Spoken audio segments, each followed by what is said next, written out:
Texto ao qual nós chegamos aqui na nossa série de exposições no Evangelho de Lucas, Lucas 17, a partir do verso 11 até o verso 19. De caminho para Jerusalém, passava Jesus pelo meio de Samaria e da Galiléia. Ao entrar numa aldeia, saíram-lhe ao encontro 10 leprosos, que ficaram de longe e lhe gritaram, dizendo: Jesus, Mestre, compadece-te de nós. Ao vê-los, disse-lhe Jesus: Ide e mostrai-vos aos sacerdotes. Aconteceu que, indo eles, foram purificados. Um dos 10, vendo que fora curado, voltou, dando glória a Deus em alta voz, e prostrou-se com o rosto em terra aos pés de Jesus, agradecendo-lhe. E este era samaritano. Então Jesus lhe perguntou: não eram 10 que foram curados? Onde estão os 9? Não houve porventura quem voltasse para dar glória a Deus, senão este estrangeiro? E disse-lhe: levanta-te e vai, a tua fé te salvou. O registro dessa história é exclusivo de Lucas. Os outros evangelistas não contam esse episódio. Só Lucas foi aquele dos 4 que registrou essa história dos 10 leprosos. E Lucas começa o seu relato, dizendo que Jesus estava de caminho para Jerusalém, como diz aí o verso 11. Obviamente que você não vai fazer isso, percebe isso, mas quando a gente vai estudar mais a fundo o texto, ler os comentários, a gente percebe que aqui é a 6ª vez desde a transfiguração que Lucas lembra aos seus leitores que o ministério de Cristo está indo para se completar em Jerusalém. Lá atrás, eu mencionei isso e disse assim para vocês: olha, a partir daqui Jesus está caminhando na direção de Jerusalém. A partir desse momento aqui, ele vai na direção do local onde ele vai ser morto. E é a 6ª vez, desde lá do relato da transfiguração, que Lucas então faz esse registro, ressaltando o fato de que ele está indo para a consumação do seu ministério na cidade de Jerusalém. E ao longo desse caminho, Jesus está fazendo o quê? Pregando sobre a necessidade de arrependimento.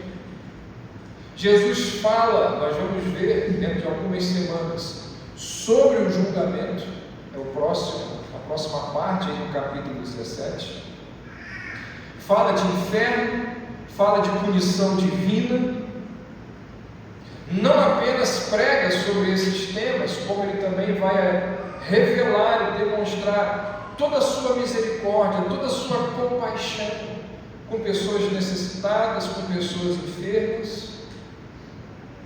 Nesse trajeto rumo a Jerusalém, ele expulsa demônios, ele realiza curas, ele abençoa a vida de muita gente. Ao longo desse percurso, ele vai curar uma mulher que estava lá encurvada há 18 anos, está lá no capítulo 13. Logo depois, no capítulo 14, Lucas vai dizer que ele cura um homem com hidropsia. Depois ele vai curar, nesse trajeto para Jerusalém, 2 cegos. Lucas só relata a cura de um deles, que a gente vai ver no próximo capítulo. A cura do outro cego, Lucas não registra, quem registra é Mateus. Então, indo para Jerusalém, ao caminhar na direção da conclusão do seu ministério, naquele trajeto, Jesus está ali ministrando, curando, pregando às pessoas, E aqui nós estamos diante de mais um relato, de mais um registro de Lucas, de uma cura realizada por Jesus. Então ele diz, ainda no verso 11: de caminho para Jerusalém, passava Jesus pelo meio de Samaria e da Galiléia. Ou seja, Jesus passava num local onde duas províncias se encontravam. Lucas faz questão de ressaltar isso. Até para o nosso entendimento aqui da história, essa informação é muito relevante. Ele está no meio de Samaria e da Galiléia. Ou seja, era normal que naquele lugar existissem pessoas, homens ali de uma nacionalidade mista. Se Jesus está no meio de Samaria e da Galiléia, aquele lugar ali é muito natural que haja ali judeus e samaritanos. Então, dos 10 leprosos que Jesus vai curar, nós temos ali tanto judeus como samaritanos. E você já deve ter ouvido falar em algum momento da sua caminhada cristã que judeus não se davam com samaritanos. Os samaritanos eram aqueles judeus misturados. A própria mulher samaritana lá, no encontro que ela tem com Jesus, ela ressalta esse detalhe. Ela diz: como que você, sendo judeu, fala comigo? Homem e judeu fala comigo. Mas aqui estão todos eles juntos. Por quê? Porque todos eles são leprosos. E a miséria gosta de companhia. O sofrimento, ele nivela os homens. A dor quebra barreiras raciais, sociais. Está todo mundo junto. Quando alguém é afetado pela lepra, a nacionalidade deixa de ser uma barreira para a comunhão. Quando alguém é afetado por um sofrimento, não faz a menor diferença se ele é rico, pobre, de esquerda, de direita, todo mundo junto. A miséria gosta de companhia, o sofrimento nivela os homens. De que vale num leprosário as diferenças culturais, as diferenças raciais?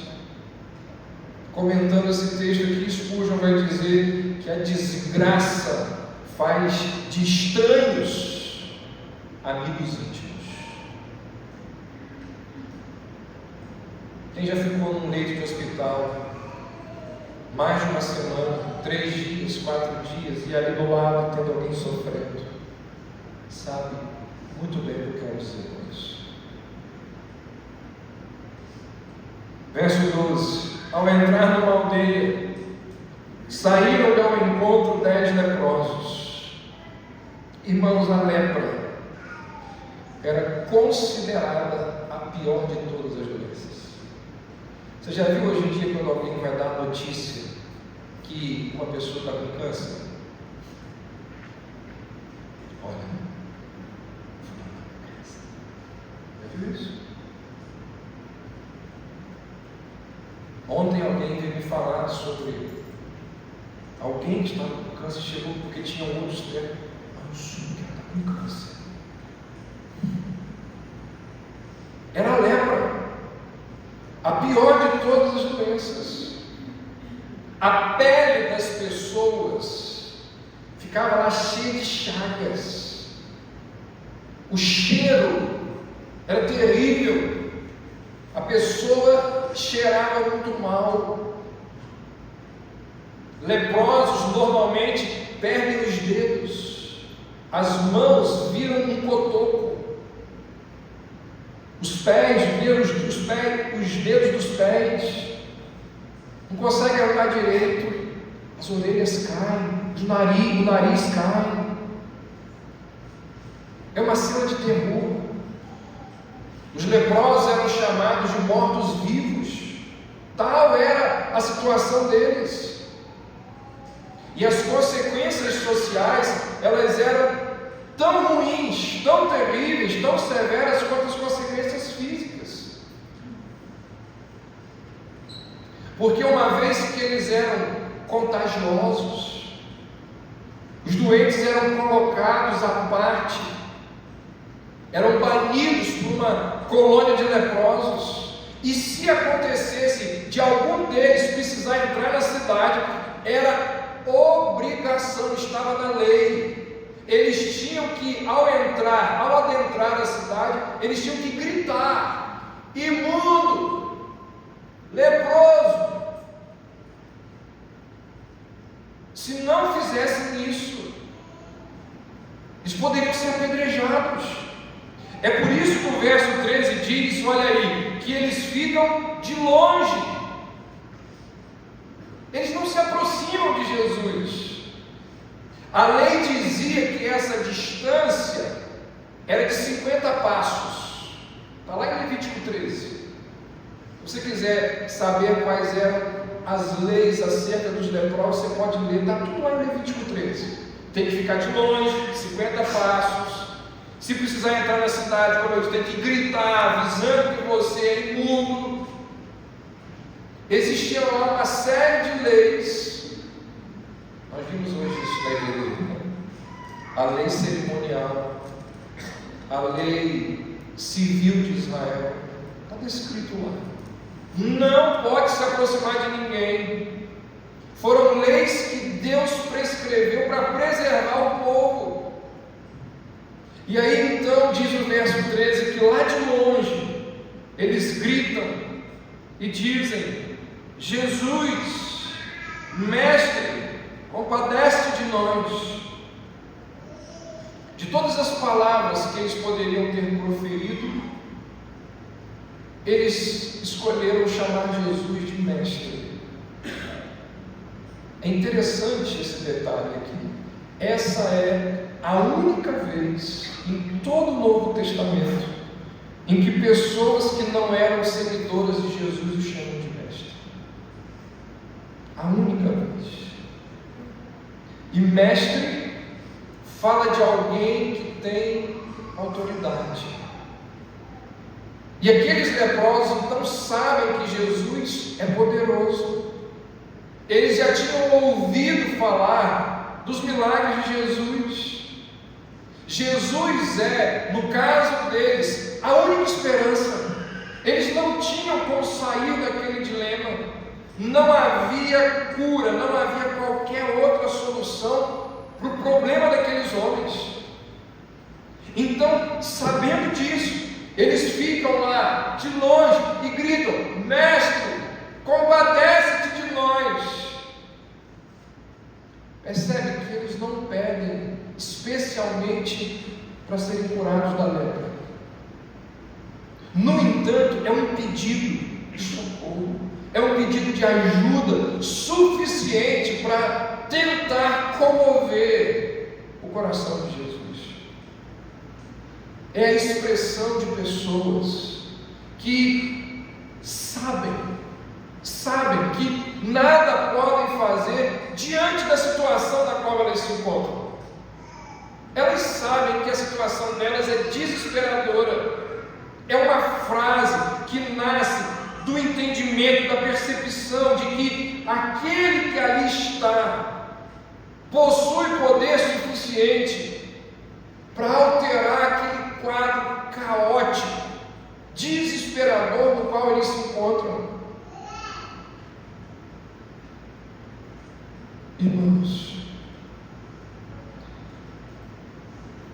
no momento da necessidade, no momento da verdadeira dor, o que a gente faz? A gente grita por socorro, a gente clama por ajuda. Foi assim que aqueles homens procuraram expressar os seus sentimentos, clamando com ardor, suplicando por alívio. Assim que surge uma oportunidade, eles clamam por ajuda. Eles estão numa situação tão caótica, tão difícil que eles clamam por ajuda. Surpreende que muitas pessoas, diante da sua angústia, não clamem por ajuda. Surpreende que necessitados e aflitos não busquem a Deus diante da sua miséria. Há um cântico que nós entoamos, antigo, que diz assim: ó que paz perdemos sempre, ó que dor no coração, só porque nós não levamos tudo a Deus em oração. O que esse texto aqui nos lembra? Que na hora da miséria, nós devemos e precisamos fazer como os leprosos. Nós precisamos clamar a Deus. Nós precisamos dizer ao Senhor: compadece de nós. Então, quando a gente chega aqui num lugar como esse, arrumadinho, bonitinho, banhozinho tomado, cheiroso, a gente não sabe, né? Aquelas pessoas que estão sangrando na alma. A gente não consegue perceber a incredulidade, a depressão, o ódio e tantas outras coisas que afligem os nossos corações. Preste atenção, aquela situação daqueles homens era uma situação desesperadora. Não havia nada aos olhos humanos que pudesse ser feito. Apesar disso, eles clamam ao Senhor. E eles dizem: Jesus, compadece-te de nós. É uma lembrança. Nós devemos clamar ao Senhor diante das nossas dores. É um ensinamento da palavra de Deus. Nós não devemos nos esquecer desse ensinamento aqui. Diante das suas misérias, diante das suas dores, diante dos seus problemas, clame ao Senhor. Faça isso essa noite. Faça isso nesse momento. Clame a Deus por ajuda, por auxílio diante daquele problema.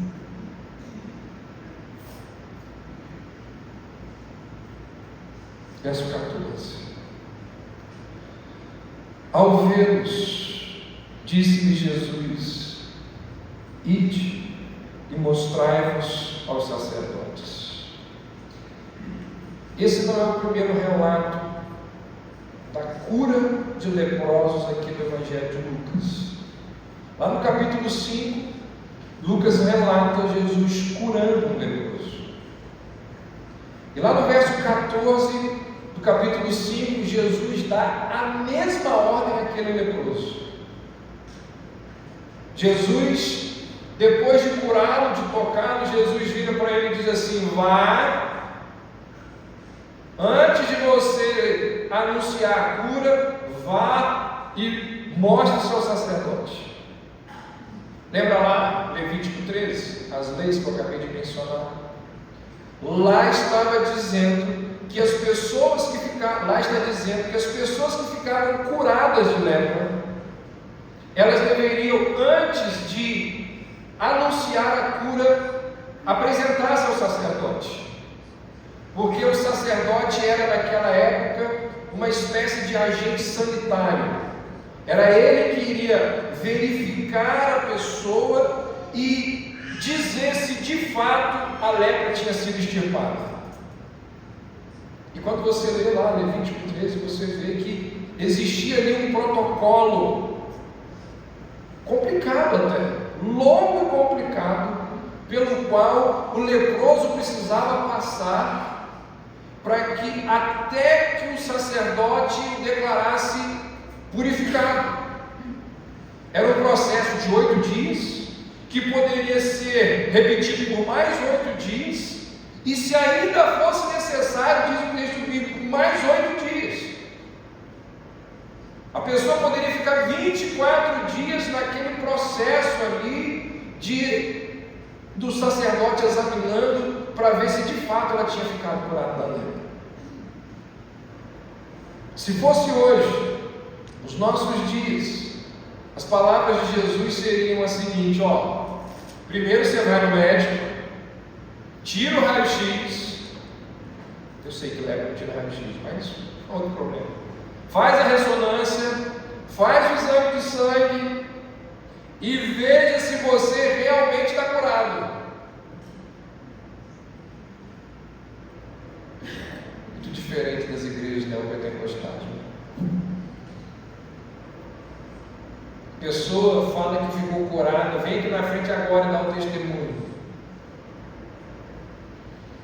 Ai, irmãos, se as pessoas seguissem o exemplo de Jesus, não passariam por tantas situações constrangedoras. Quantas pessoas que têm uma vergonha enorme de algo que elas falaram num momento de emoção, num frenesi, movidas ali pelo ambiente, declararam uma cura, e depois nada daquilo aconteceu. Vai primeiro. Irmãos, vocês acham que Jesus não há? Vocês realmente acham que Jesus duvidava do seu poder? Mas Jesus, ele se submete às leis, ele se submete ao bom senso, para servir de exemplo. Verso 14, olha que interessante. Aconteceu que, indo eles, foram purificados. Diferentemente do que aconteceu no caso lá do outro leproso, dessa vez Jesus, ele não toca os leprosos. Lá no capítulo 5, Jesus vai lá, o leproso diz assim: se queres, podes purificar-me. Aí Jesus diz, o texto diz assim, que Jesus vira para ele e diz: quero. E tocando, ficou limpo. Aqui, Jesus não toca. Na verdade, Jesus nem promete cura. Não prescreveu remédio, ritual de purificação, utilização de qualquer outro material. Jesus simplesmente dá uma ordem. E a ordem é: vá até os sacerdotes e se apresentem. Isso aqui é muito interessante.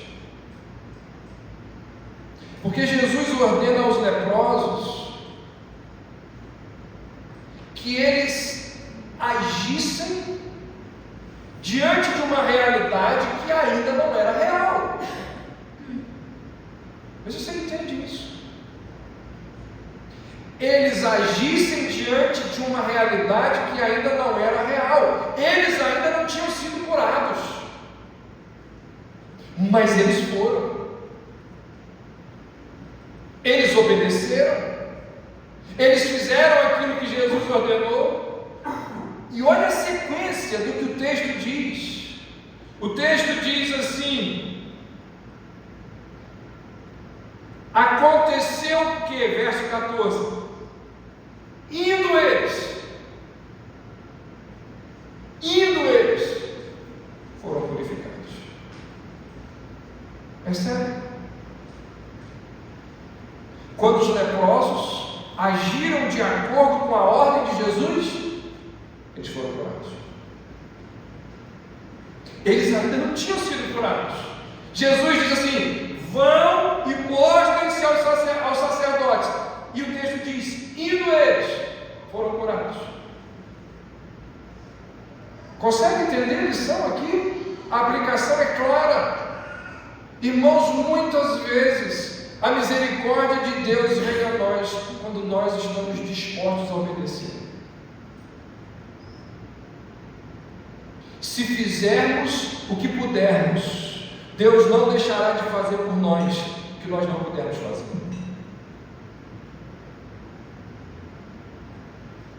Muitas tristezas, muitas enfermidades da nossa alma, você pode ter certeza disso.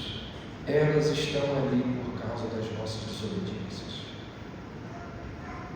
Quantas coisas que nós carregamos, quantos problemas que existem na nossa vida, na nossa casa, na nossa família, fruto de desobediência, porque nós não cumprimos com aquilo que a palavra de Deus nos ordena. Indo eles, foram purificados. Nós devemos fazer aquilo que sabemos ser o certo. E quando fizermos isso, Deus vai nos abençoar. Pode ter certeza. Pode ter certeza. Como diz J.C. Ryle, a ajuda encontra os homens no caminho da obediência. A gente fica pensando assim: o que eu vou fazer? Você vai obedecer.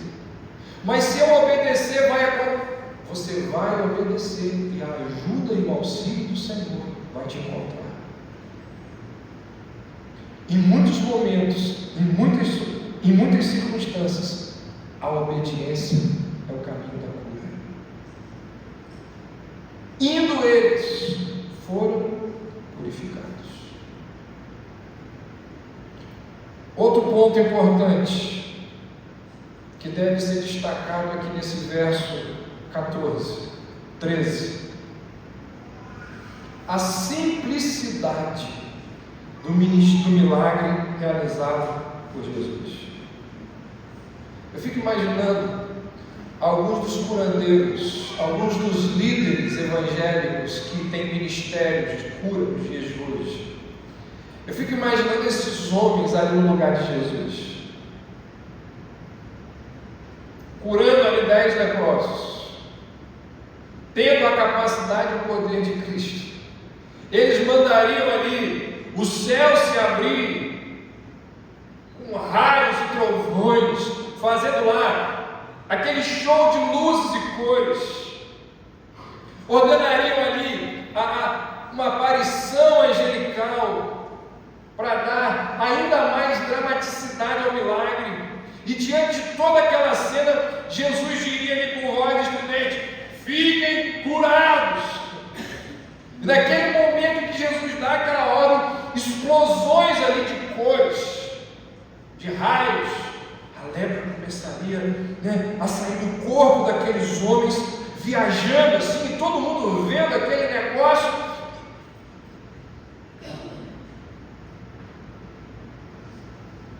Se eles estivessem lá, eles iam querer fazer todo esse espetáculo. O texto diz simplesmente que eles começaram a andar e ficaram curados. Percebeu? Não tem gelo seco, não tem coreografia, não tem espetáculo, não tem apito, não tem bola sendo balançada, não tem carro de som. O que tem aqui? Apenas a simplicidade do curso natural do agir de Deus.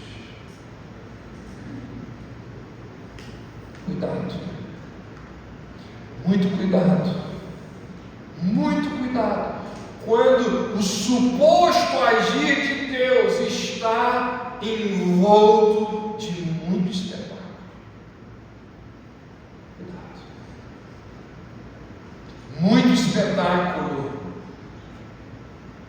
muitas vezes, é para disfarçar a ausência de conteúdo, a ausência de fato da ministração do Senhor. Verso 15: um dos 10, vendo que fora curado, voltou. Essa palavra voltou é uma das palavras favoritas de Lucas. Para você ter uma ideia, essa palavra voltou aparece 22 vezes nos 4 evangelhos. No Evangelho de Lucas aparece 21 vezes. para você ter uma noção de como que Lucas gosta dessa palavra. E quando nós apanhamos essa palavra e a incluímos no contexto teológico da Bíblia, no contexto teológico, no contexto da teologia bíblica, você sabe que voltar é símbolo de conversão. De conversão. Um deles voltou. E é nesse momento, quando ele retorna, que as semelhanças acabam. Porque aqueles 10 homens eram parecidos em quase tudo. Todos eles estavam afetados pela lepra. Todos eles estavam decididos a fazer algo a respeito da sua enfermidade. Todos eles tinham ouvido sobre Jesus e o que Jesus poderia fazer para curá-los. Todos eles apelaram para Jesus, reconhecendo que Jesus poderia mudar a situação caótica deles. Todos eles, em obediência à ordem de Cristo, foram até os sacerdotes. Todos eles ficaram curados. E nesse momento, as semelhanças se encerraram. Porque dos 10, apenas um deles retrocedeu.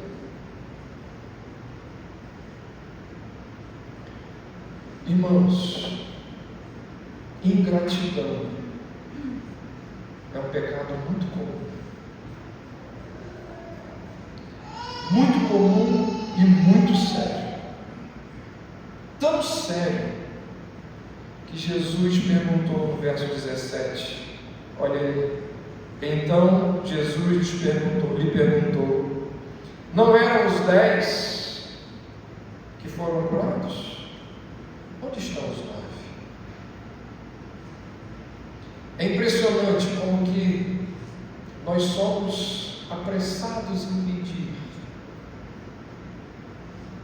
mas como que nós demoramos para agradecer?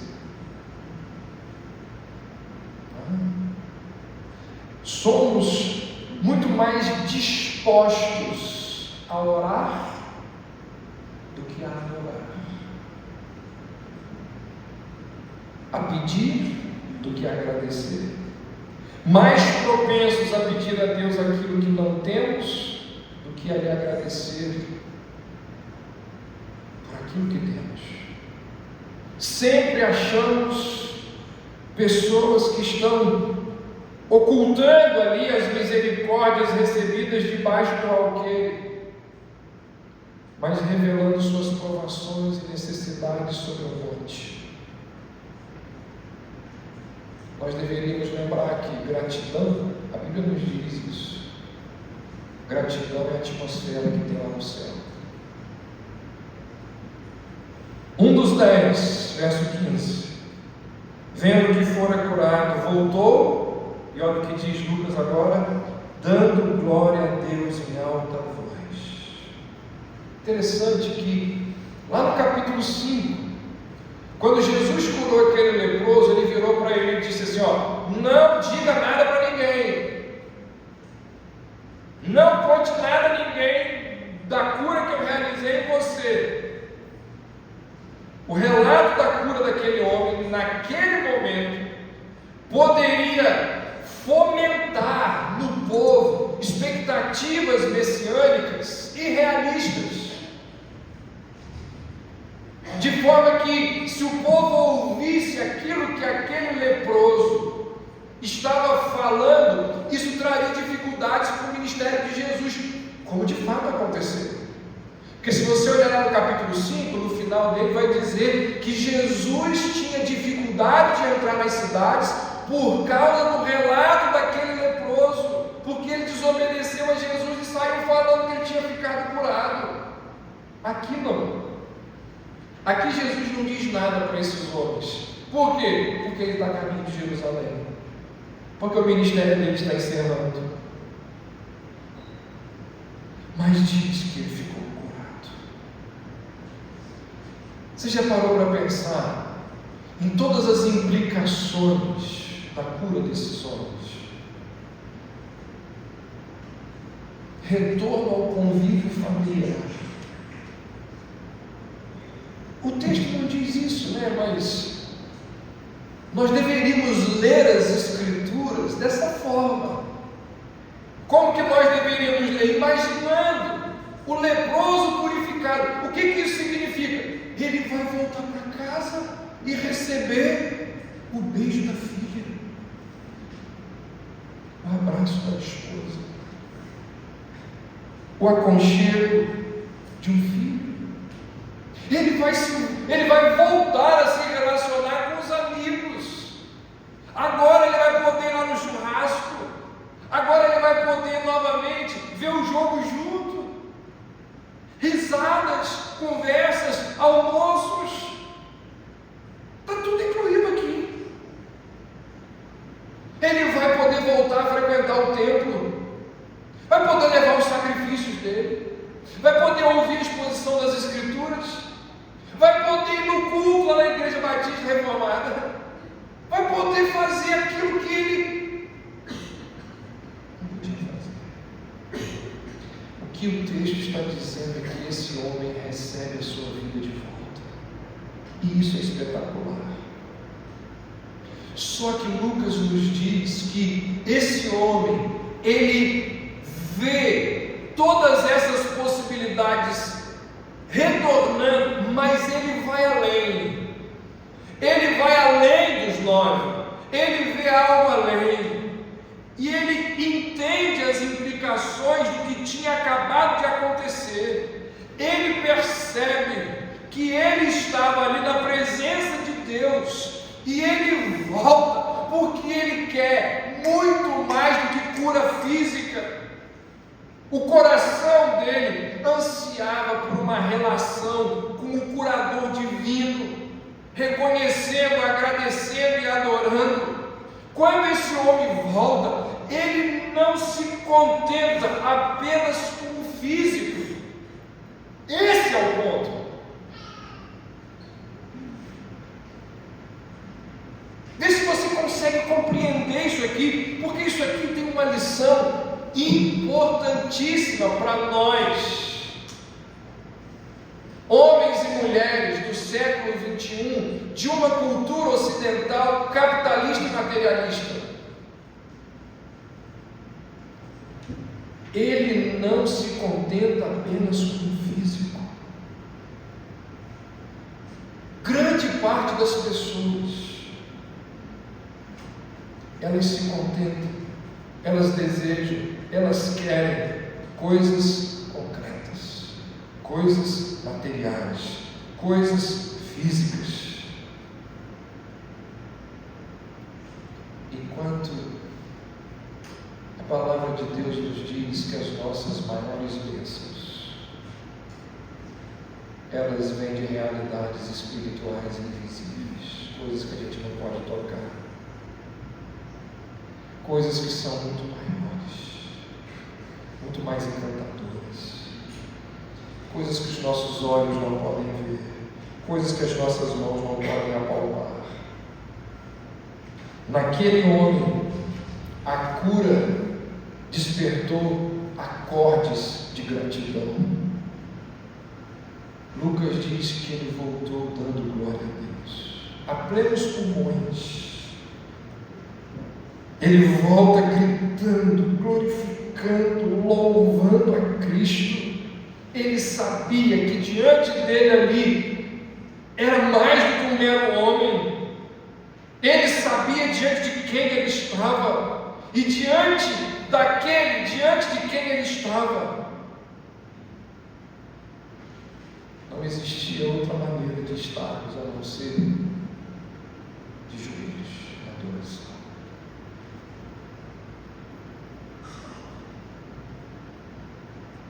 Os 24 anciãos, diz Apocalipse 5, prostrar-se-ão diante daquele que se encontra sentado no trono.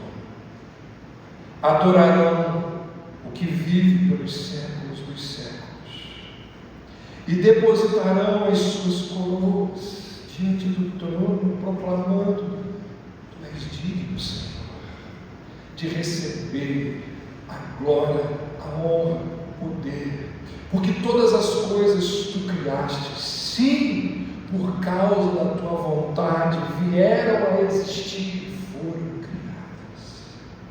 O que é que nós fazemos diante de Cristo? Nós nos prostramos. O que é que nós fazemos diante do Senhor, que é o nosso Redentor? Nós nos prostramos. A gente não fica mexendo no celular, a gente não fica conversando, a gente não fica pensando em outras coisas, a gente se prostra. Aquele homem entendeu o que a grande maioria dos seres humanos, inclusive cristãos, não consegue perceber. E quando ele compreendeu isso, ele volta cheio de gratidão, cheio de adoração no coração.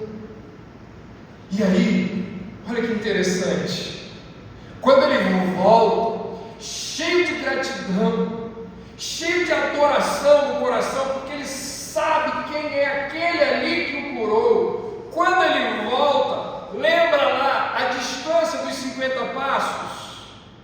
Ela não tem mais, porque o texto diz no verso 16 que ele se prostra com o rosto em terra aos pés de Cristo. Ele se aproxima de Cristo.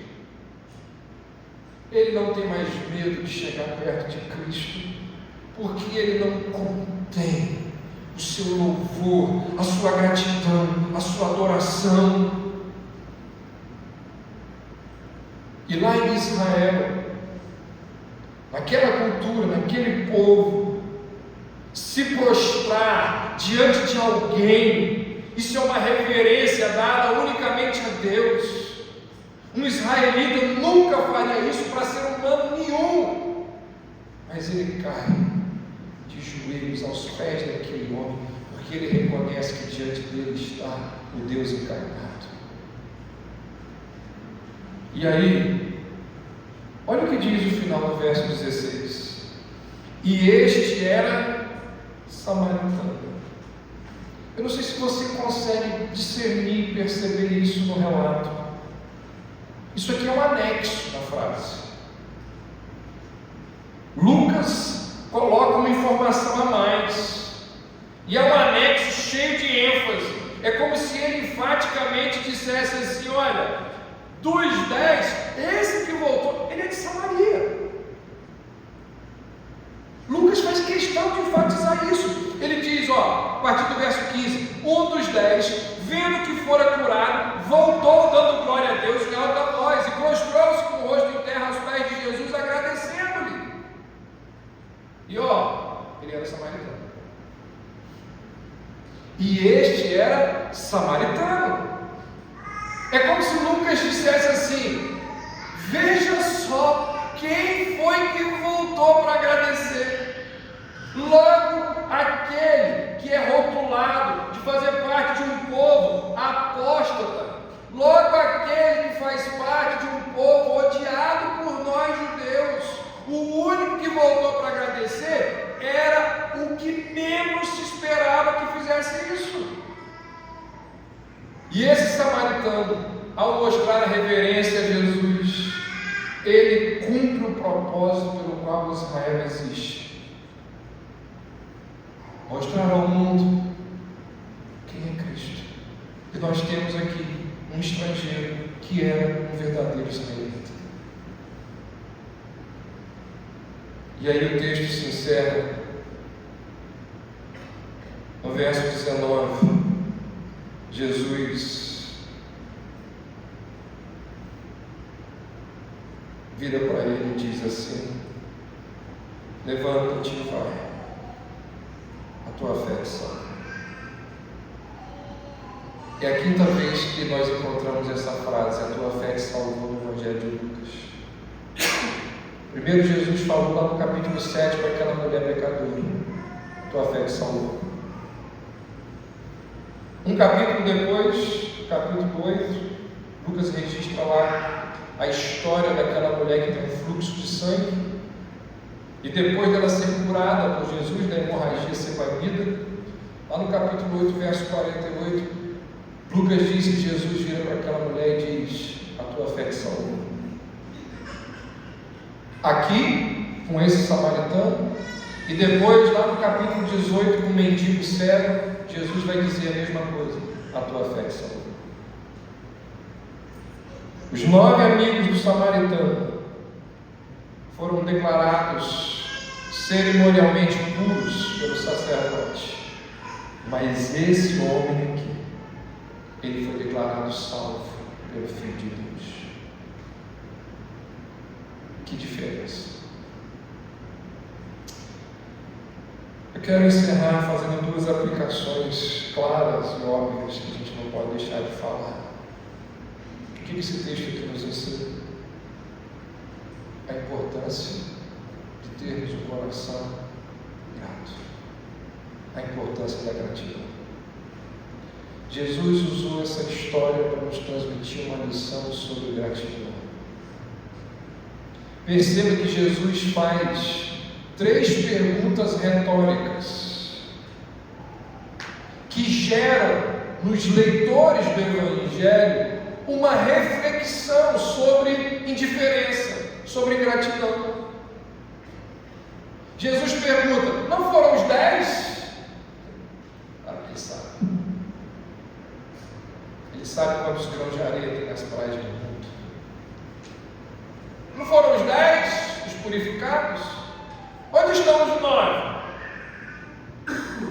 Não houve quem voltasse para dar glória a Deus, senão esse estrangeiro. Eles deveriam estar ali diante de Jesus, só que eles não têm mais interesse em Jesus. Jesus já foi útil. A utilidade de Jesus qual era? Curados. Jesus já tinha curados? Óbvio. Tá bom, podemos ir embora.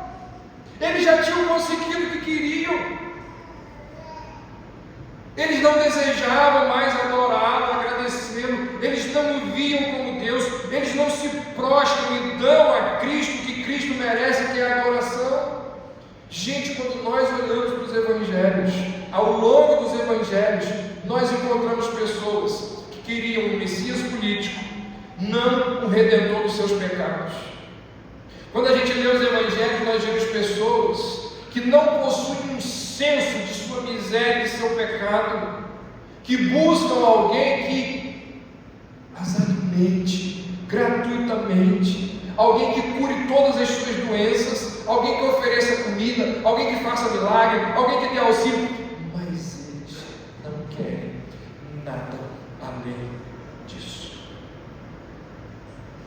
Eles não querem compromisso, eles não querem vínculo, eles não querem relacionamento, eles querem a bênção. Eles não querem o compromisso. Diante de tudo isso, nada mais natural que eles não tenham um coração agradecido. É típico dos seres humanos desejar as dádivas e se esquecer do doador. E quem tem uma postura de vida que deseja desfrutar das dádivas e não está nem aí para o doador, é uma pessoa que não tem gestos de gratidão. É uma pessoa que não possui compromisso, porque compromisso é resultado de um coração agradecido.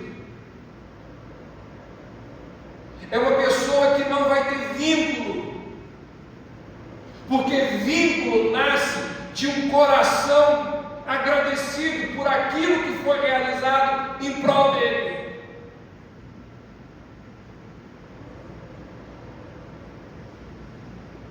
Eu te pergunto,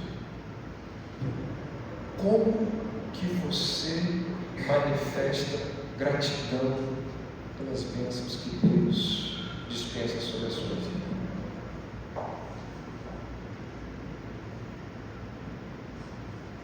A sua gratidão ao Senhor pela sua saúde, pelo seu emprego, pelos seus recursos, pelos seus livramentos, pela sua família. E eu poderia ficar aqui, Como é que você manifesta gratidão ao Senhor?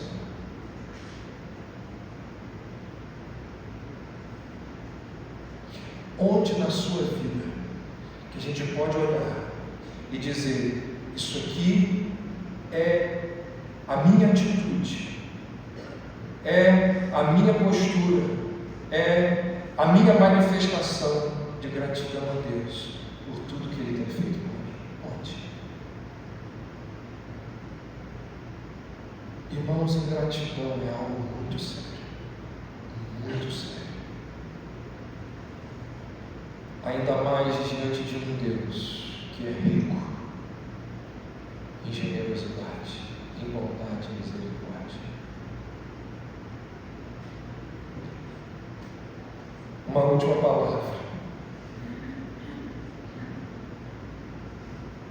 Pecado é a lepra da alma. Você pode reparar, todos os relatos de cura de lepra no Novo Testamento, eles não são chamados de cura, eles são chamados de purificação.